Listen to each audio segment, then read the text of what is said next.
All right, recording is rolling. It is Thursday, November 3rd. So I made a checklist of things for you guys, things that are due. All right, so you guys remember this energy 3-page table? We've done all these. This is blank just because I haven't done it for my next class yet. But for you guys, we finished all those. So I'm going to pick that up from you guys by tomorrow. You can turn it early if you want to. Right? But all I'm going to do is just get a check through and just make sure you're following along. But we did every single one of those rows in class. Okay? You know what else we also did already was here. You guys remember both of these labs? There's the pendulum lab from the other day and then the ball launcher lab yesterday. Okay, so you guys have most of those finished. You can turn those in at any time, just by tomorrow, right? They're due by tomorrow. Right? The only reason I haven't exactly picked them up from you yet is if you wanted to use them as extra notes for your take-home quiz, because there's some questions on there where having those labs might help you out. Right. Speaking of that quiz, and I'll pick that up from you guys by Monday. Again, if you knock it out early, then you won't have to worry about it over the weekend at all. But all my other classes, and I already told you guys I'd pick it up Monday, so I won't change that. But no one's turning early. Okay. All right. So there's a couple last ideas I want to hit with energy. One is a really classic physics question that involves a roller coaster. Okay, so we're going to do that. I have a really cool TED lined up for you guys. So we're going to watch a TED talk, and then I bet we'll probably have a little bit of spare time in class. So I did print out some science articles for you guys, and I'll just hand those out to you just for fun reading. Although if you want to make up any work that you haven't finished or work on the quiz and just get that out of the way, then you can do that too. And tomorrow we're going to have as a Lego board games day. So that's going to be tomorrow. It's going to be Lego board games. Okay. So any questions so far? Okay, let's tackle this roller coaster question that I otherwise hadn't got to yet. This is again like a really classic physics question. Actually, a really good way to start this is with a video. Let me show you guys a video of what I'm going to be talking about here. All right. So you guys see this guy in this loop? Right? And he's wearing a helmet. Why is he wearing a helmet? Oh, you guys see a bowling ball right there? You guys see a bowling ball? Now I paused this video, but you guys think the bowling ball is like going around? So when I unpause it, it's going to be in motion. Right? Because it can't just sit there at rest, otherwise it would fall down on his head. Probably why he's wearing a helmet. Okay. So if I roll the video back, oh yeah, you guys definitely see that ball in motion, right? Oh, look, it started on top of this incline. Okay. But hang on, let's think about this and what the conservation of energy connection would be. Okay. Suppose you started that ball right there. Let's make believe it's at rest. It's not really.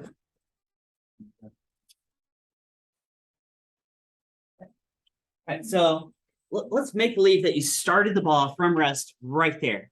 Right. And now as that ball rolls down, isn't it gaining kinetic energy? It's losing potential, but gaining kinetic. Of course, that energy is conserved. We made a whole deal about that last week and a half. Okay. And then when it gets to the very bottom of the loop here, isn't it going to be going really fast? It has maximum kinetic. Okay. But then it starts working its way up this side of this loop, and it's now losing kinetic and gaining potential energy until it gets to the very top, and then it's going to run out of steam, right? And then like clunk falls down on his head, right? That's what would happen. So you would not want to start that ball at the exact same elevation as the top of the loop. Otherwise, it's never going to get around the loop. You see that? So the question that we're going to figure out is, well, how high do you have to start the ball? Right? Now, some guys, just focus here a little bit. The simplifications we're going to do is we're going to ignore the rolling motion of the ball, and we're also going to ignore any frictional losses. Okay? And then say like what would have to be at least the minimum height of the ball to make sure that it gets around. Okay. Here, let me go ahead and play this video for you guys, or at least the part that matters. Right here. Here we go. And woo. So he's okay. Right? So they definitely started the ball with sufficient height, but what would be like the minimum height? Okay. So this is going to be a complex sort of problem in the sense that it's going to be a multi-part problem. It's going to be two parts of this. Okay, so here's your loop. Is this going to be on the quiz? No, probably not. Well, you guys already have the quiz. I don't think it's a question on the quiz. So, okay. So we're gonna start the roller coaster up here. They had a bowling ball. Just pick a little roller coaster. Okay. And so here's like the bottom of the hill down here. I'll call it. Gonna make a dashed line and define this as height 0. So this is height equals 0 meters. Okay. And then where the roller coaster would be most vulnerable to fall off the loop, like the point we really have to make sure it gets past, is right at the top right there. Okay. Now this loop has some radial size I'll call R. Right. Yeah. Okay, let's go with the setup. Okay. And remember, I know that if I start the roller coaster at the exact same elevation as the top of the loop, it's gonna run out of steam and like fall off the track. Okay. So I have to start it above that. But how high? And I'll call that H min, the minimum height. Right? What is that minimum height? Okay. Now, first thing we have to figure out is, well, how fast does this have to be going around the loop just to make sure it gets around the loop? Which is a question we've addressed before. We talked about this a couple weeks back. You guys remember I filled this cup with water and then threw it around in a vertical circle? And then we basically answered this question, like how fast does it have to go? Right? What is this V? Right. So let's go back and revisit that question because we have to get that one right to be able to answer this other question. Okay. And the way we're going to do that is say this roller coaster and stay on this dashed line. Okay. What's the free body diagram of forces on this roller coaster at this point? Right. Well, there's definitely a weight pulling it down, isn't there? Is there definitely like an mg, a weight pulling it down? Right. Trying to make it fall off the track. Okay. And if it gets around with sufficient speed, then I bet there's also a normal force from the track pushing it down too. I'll call it F sub n, right? Which might be less than, equal to, or greater than the weight itself. I drew this less than, but it could be anything. But if the roller coaster just barely gets around, do you think that normal force goes to 0? Ooh, so this would actually shrink all the way to 0 if it just barely gets around, which is the condition we're most interested in to solve for like this minimum height. Okay. So I'm going to say that the centripetal force is provided by, in general, it could be the weight plus the normal force from the track pushing down at that point, but we're going to let the normal force go to 0. So the weight centripetal force is provided only by the weight. Now, centripetal force from your lab with the PVC pipe and the canisters, is mv squared over r, where m is the mass of the roller coaster, v is what we're solving for, how fast it has to go, and r is the radial size of the loop. You guys remember that? Okay. In this case, it's provided only by its own weight.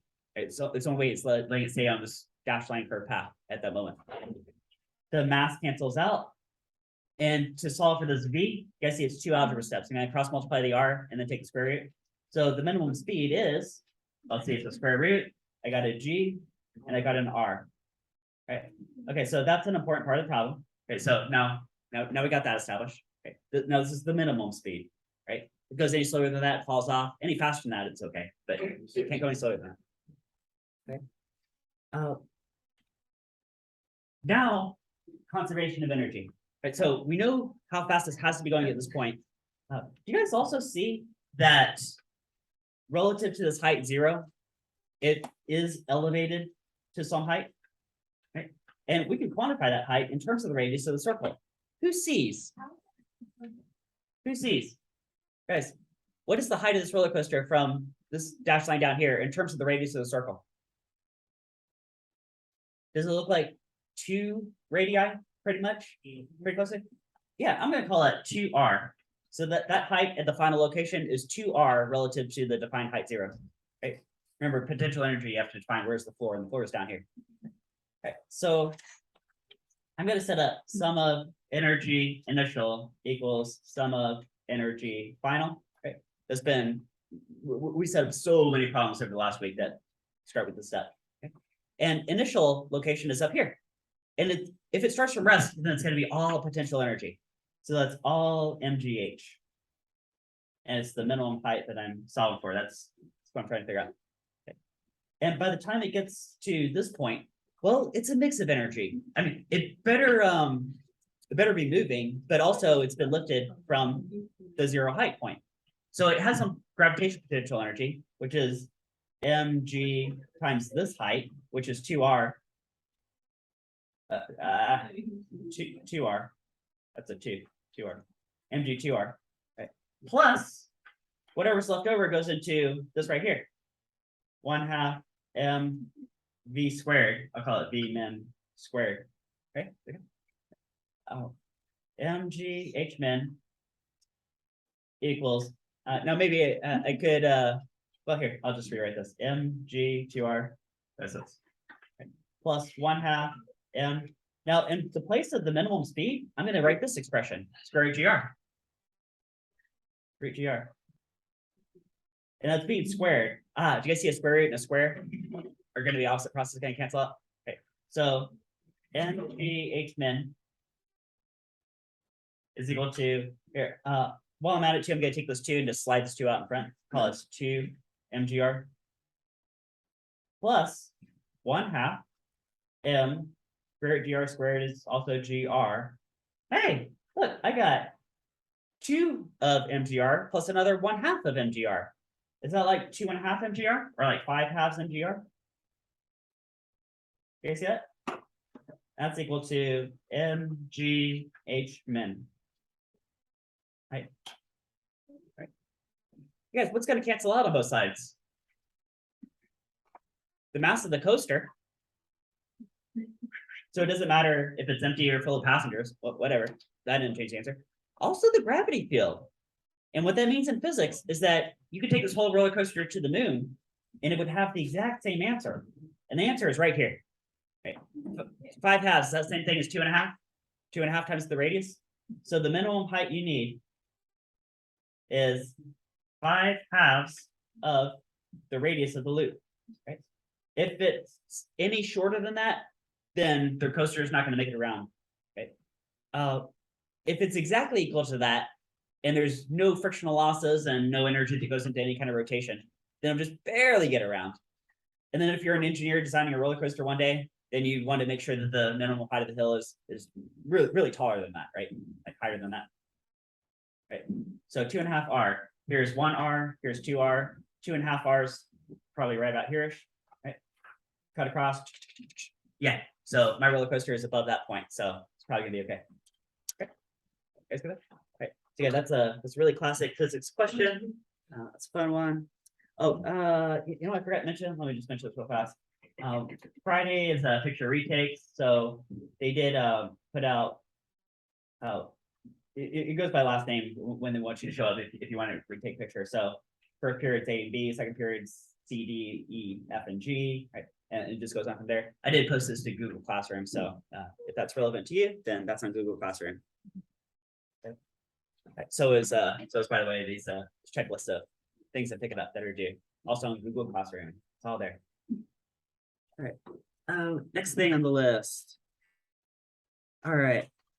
Who's got any questions about anything? Any questions about anything? So I think I told you guys everything I need to tell you. Every single quiz question we've gone over, and you guys know due dates. You can turn stuff in early.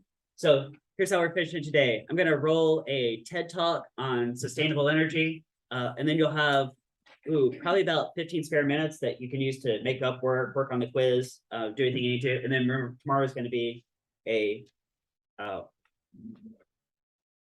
Lego and board games day. All right, so switch my screen over here.